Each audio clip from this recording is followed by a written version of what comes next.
வழக்கறிஞர்கள் மத்தியில், பொதுமக்கள் மத்தியில் இது ஒரு பெரிய பேசு பொருளாக மாறி இருக்கு. இந்த அரசுக்கு இது ஒரு பெரிய அவப்பெயராக மாறிக்கொண்டிருக்கிறது.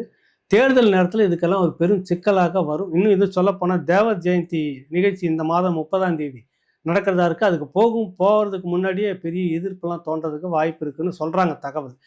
இதெல்லாம் வந்து கவனிக்க மாட்டாரா முதலமைச்சர் அப்படின்ற நிலைமை இருக்கிறப்ப தான் முந்தா நாள் மாலையில் ஐயா முதலமைச்சர் ஸ்டாலின் அவர்கள் தரப்புலேருந்து காவல்துறைக்கு ஒரு அறிவுறுத்தல். இந்த விடுதலை சிறுத்தைகள் தரப்பில் நீங்கள் பாரபட்சம் இல்லாமல் வழக்கு நீங்கள் வந்து பதிவு செய்து நடக்க வேண்டியதை நீங்கள் பாருங்கள், எடுங்க, நடவடிக்கை எடுங்க அப்படின்னு உத்தரவிட்டதாகவும், அந்த தகவல் தெரிஞ்சோடனே விசிகாவில் இருக்கக்கூடிய முக்கிய நபர் உடனே ஆட்சியர் சென்னை காவல் ஆணையர்கிட்ட பேசி, இந்த நேரத்தில் எங்களை கைது பண்ணால் அது ஒரு பெரிய டேமேஜ் ஆகிடும், எங்களுக்கு இமேஜ் ஸ்பாயில் ஆகிடும், கௌரவம் போயிடும், அதனால் நீங்கள் 2 தரப்பும் வழக்கு பதிவு பண்ணி 2 தரப்பும் காவல் நிலையத்தில் பார்த்துக்குன்ற மாதிரி பண்ண மாதிரி அப்படி தான் அந்த வழக்கை முடிச்சிருக்காங்க. இந்த மாதிரி கேட்டுக்கிட்டதால இப்படி வழக்கு பதிவு 2 தரப்புலையுமே பதிவு செய்து வச்சுட்டாங்க அப்படின்ற மாதிரி சொல்ல வராங்க.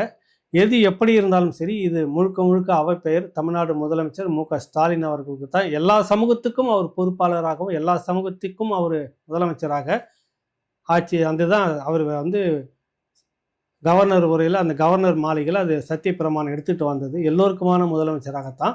ஆனால் குறிப்பிட்ட ஒரு கட்சி கூட இருக்குது என்பதற்காக அதனுடைய அழுத்தத்தின் பேரில் இப்படி அடி வாங்கினவங்க பேர்லேயே வழக்கு, சிறை அப்படின்றது இது எந்த விதத்தில் சரியாக இருக்கணும். பரவலான ஒரு பேச்சு எழுந்திருக்கிறது. முதலமைச்சருக்கு இது தெரியுமா அல்ல தெரியாதா நமக்கு தெரியாது. தெரியாமல் இருந்தாலும் கூட அவருடைய காவல்துறை, உளவுத்துறை அவருக்கு எல்லா தகவலும் சொல்லி இருக்கும்.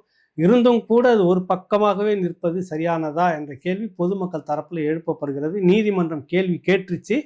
இதில் என்ன காவல்துறை இவ்வளோ மெத்தனை என்ன அது இதுக்கு இப்படி இருந்திருக்கு, 2 தரப்புக்கு எது இப்படி வழக்கு போட முடியும், இது எப்படி அடி வாங்கினவரும் அவர் மேலேயே வழக்காது, இது எப்படி என்னன்னு எல்லா கேள்வியிலையும் கேட்டிருக்குது. நீதிமன்றத்தினுடைய கண்டனத்துக்கும் ஆளாகி இருக்குது. அது முதலமைச்சருக்கு அது பொறுப்பு தான். இது சரியானதா அப்படின்னு முதலமைச்சர் யோசிக்கணும். தேர்தலுக்கு இன்னும் 4 மாதங்களே இருக்கிறது. வழக்கு